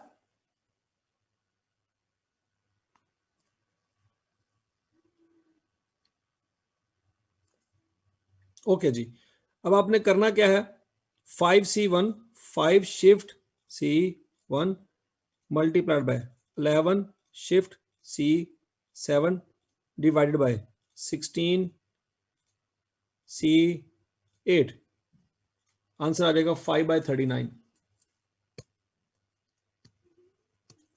और ये सबको समझ आ गई थी?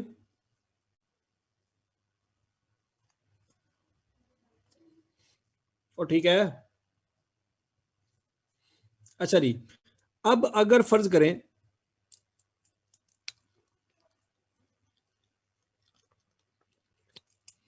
अब अगर वो कहे कि 2 ट्रक चाहिए स्मोक वाले,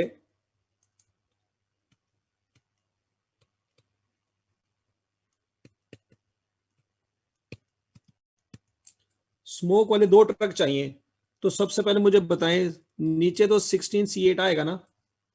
शाबाश बताएं।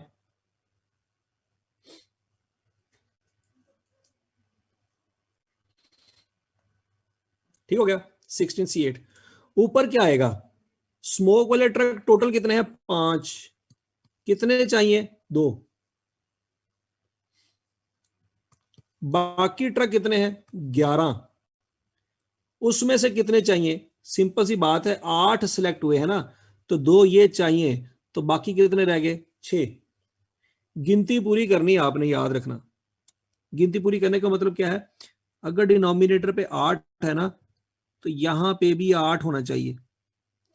अगर ऊपर 16 है ना, तो यहां पे भी 16 होना चाहिए। गिनती पूरी होनी चाहिए। ये बात समझ आ गई?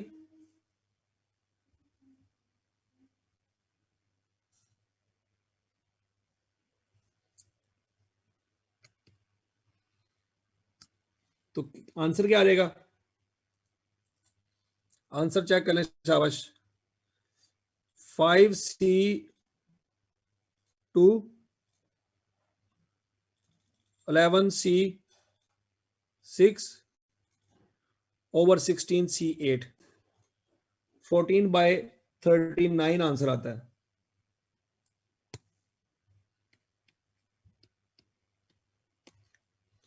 और ये बात समझ आ गई जी? 14/39। अच्छा जी, अगर वो कहे जी 3 ट्रक स्मोक वाले चाहिए, 3 चाहिए, 3, तो कैसे करेंगे जी? ये बताएं, शाबाश। टोटल कितने ट्रक हैं जी? 5। 5 में से कितने चाहिए? 3। बाकी कितने रह गए? 11। 11 में से कितने चाहिए? 5। तो ये बात समझ आ रही है? गिनती पूरी होनी चाहिए। यहां पे 8 है, यहां पे भी 8 चाहिए, यहां पे 16 है, यहां पे भी 16 चाहिए।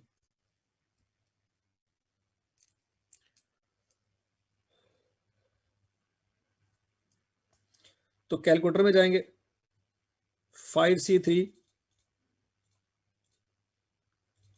11C5 over 16C8 14/39।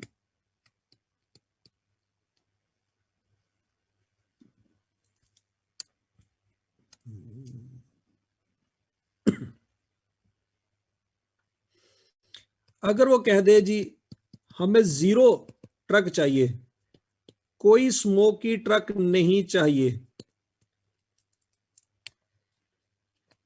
कोई स्मोक वाला ट्रक नहीं चाहिए, फिर क्या करेंगे?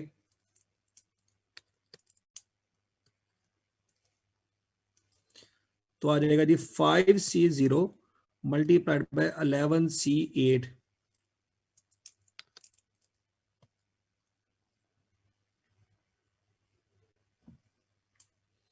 Over 16C8। ठीक है जी, इस तरह से आ जाएगा। तो कर देंगे जी 5C0 11C8 ओवर 16C8 1/78। और ये समझ आ गया सबको? इसमें बता देनी, शाबाश, वेरी गुड। 1 2 0 1 2 3 ये सारे फाइंड हो गए। सवाल में उसने क्या कहा है? सवाल में उसने 0 1 2 3 4 नहीं कहा। सवाल में उसने कहा था एट लीस्ट 4। एट लीस्ट 4 कैसे निकालेंगे, जरा सोचें। एट लीस्ट 4,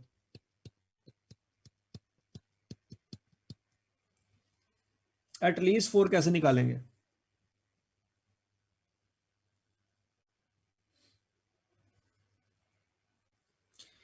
देखें, टोटल स्मोकी ट्रक कितने हैं सवाल में?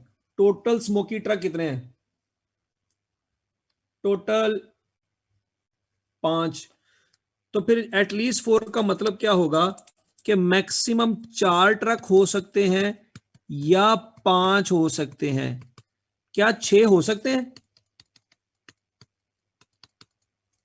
क्या 6 ट्रक हो सकते हैं? टोटल 5 स्मोकी ट्रक हैं, तो 6 कैसे हो सकते हैं? ये बात समझ आ गई आपको?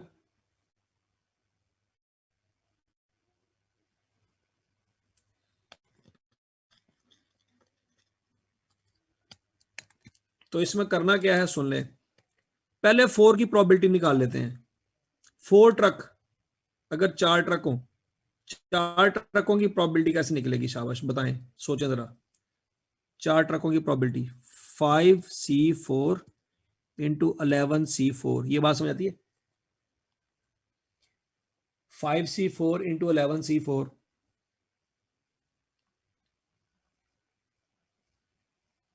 प्लस 5C5 इंटू 11C3, सोचे जरा।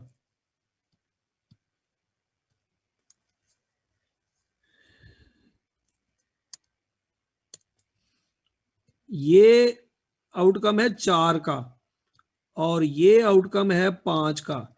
यहां पे अलहदा गिनती पूरी होनी चाहिए, यहां पे अलहदा गिनती पूरी होनी चाहिए, बीच में प्लस का साइन आएगा। ये बात समझ आ रही है?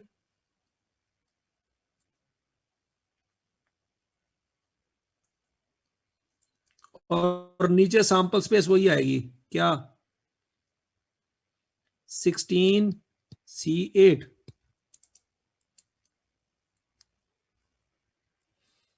अब ये सवाल हम कैलकुलेटर से कर लेते हैं।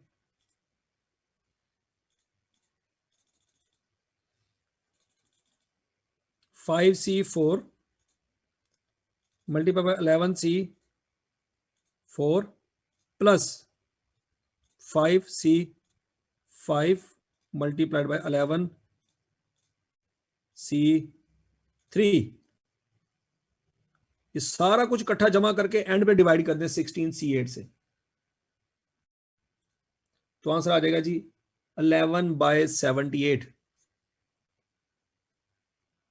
11/78। वो बात समझ आइए जी? 11/78।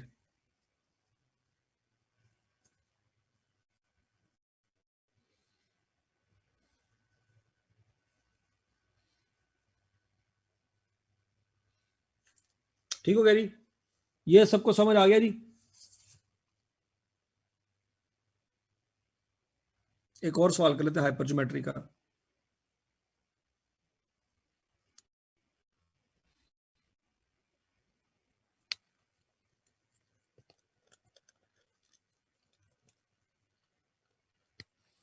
क्वेश्चन नंबर 14 था, ये हाइपरज्योमेट्री का था। ये देखिए जरा, लिखा भी हुआ हाइपरज्योमेट्री का। वो कहते हैं एक consignment of 12 refurbished laptop contain 3 defective units. तरीका मैंने बताया, तरीका याद रखना है। तरीका क्या है? टोटल लैपटॉप लिख लो, डिफेक्टिव लिख लो 12, यहां पे लिखो 12। डिफेक्टिव कितने हैं? 3, यहां पे लिखो 3। तो गुड निकल आएंगे। गुड कितने हैं?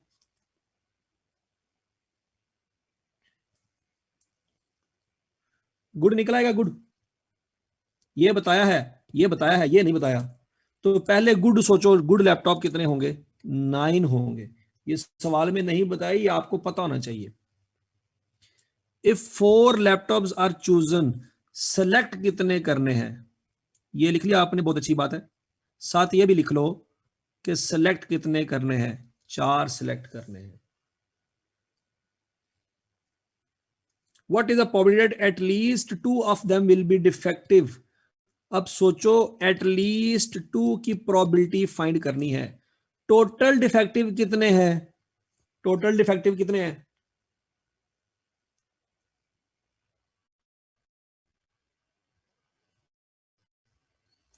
टोटल डिफेक्टिव 3 है, तो मैक्सिमम 3 ही हो सकते हैं ना। सोचो जरा, मैक्सिमम 3 ही हो सकते हैं, 4 तो नहीं ना हो सकते। पॉपुलेशन में टोटल डिफेक्टिव है ही 3, 4 तो नहीं ना हो सकते। तो यहां पे फिर क्या लगेगा जी? पहले NCN की जगह क्या रहेगा? 12 टोटल लैपटॉप है, 4 चाहिए। 12 टोटल है, 4 चाहिए। तो पहले 2 की प्रोबेबिलिटी, 2 की प्रोबेबिलिटी और 3 की प्रोबेबिलिटी। 2 कैसे निकलेगा? डिफेक्टिव है 3, 3C2 मल्टीप्लाइड बाय 9C2। ये 9C2 कहां से आया? बात समझ आ रही है?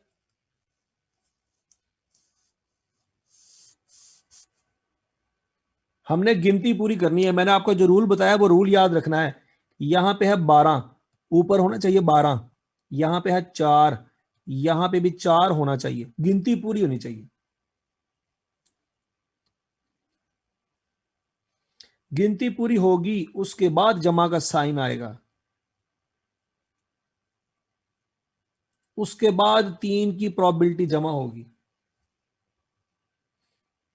जब तक गिनती पूरी नहीं होगी, जमा का साइन नहीं आएगा। उसके बाद 3 की प्रोबेबिलिटी निकालनी है। 3 की प्रोबेबिलिटी कैसे निकलेगी जी? 3C3 multiplied by 9C1। ये 9C1 कहां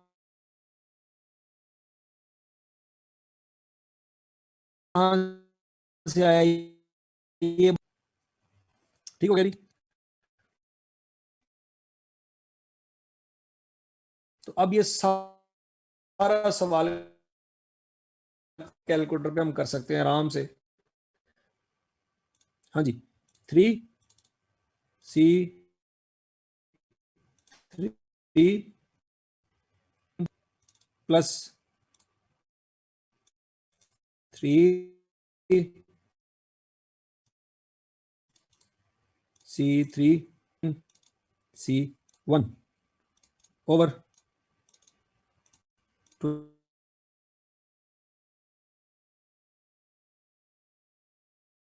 12।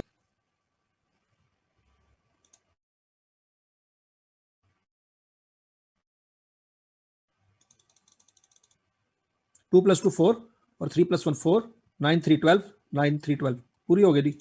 आंसर आ रहा है जी 13/55।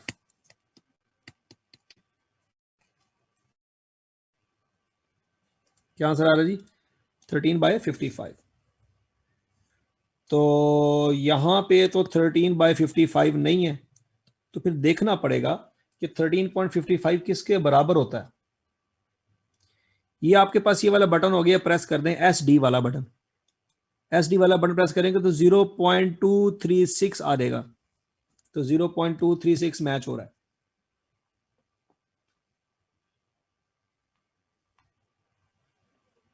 और ये तरीका समझ आ गया जी आपको? अच्छा जी, अब ये सवाल भी था, हमने कहा था हाइपरजोमेट्रिक से होना है। क्वेश्चन नंबर 16, इस क्वेश्चन को भी कर लेते हैं।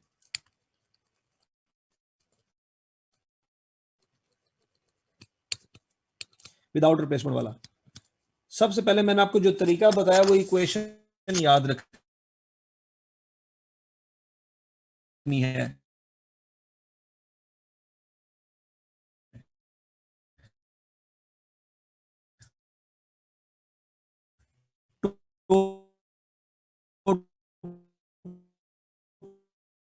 टोटल कार्ड है, वो किंग नहीं है। ये तरीका समझ आ, ये इक्वेशन समझ आ रही है? सबसे पहले आपने इक्वेशन लिखनी है, जैसे मैं लिख रहा हूं वैसे करना है, आपने इक्वेशन लिखनी है पहले। ये 48 कहां से आया, सवाल में नहीं बताया उसने, लेकिन आपने लिखना है। ये वो सवाल में नहीं बताएगा आपको, लेकिन आपने लिखना है। अगर आप चाहते हैं ना सवाल ठीक हो जाए, तो ये इक्वेशन इस तरह से लिखनी है जैसे मैं आपको समझा रहा हूं, और लिख लोगे। उसके बाद सिलेक्ट कितने करने हैं ये भी वो सवाल बताएगा। सिलेक्ट करने हैं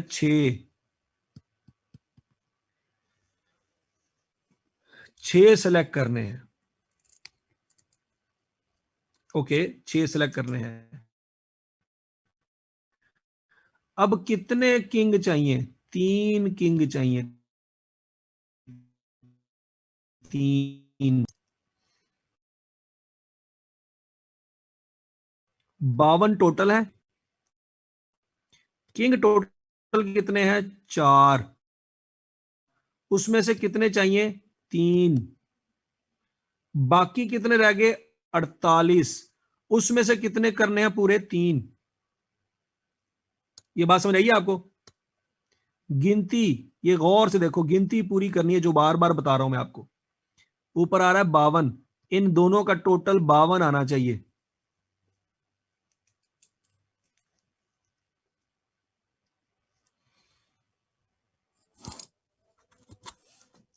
ठीक है जी। अब इसको कैलकुलेटर पे कर लेते हैं।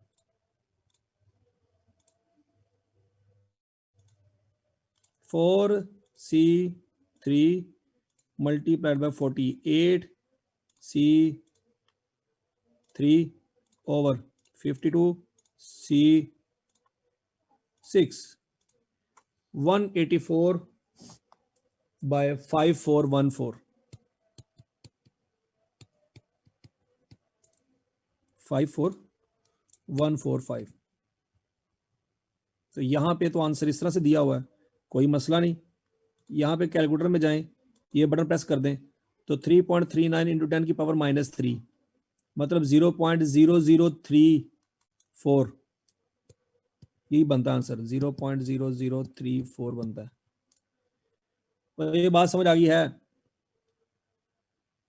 और सवाल कौन सा है जी? और बाकी के सवाल कर लोगे? अगर मैं ये काम आप पे छोड़ दूं तो ये कर लोगे?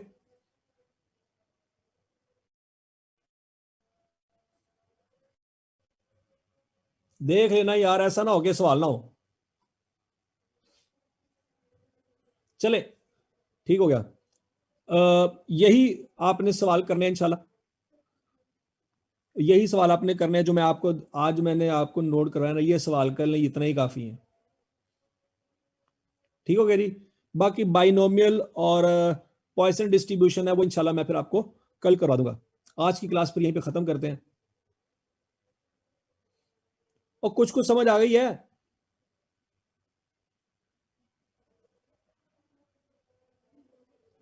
वेरी गुड, हो गया।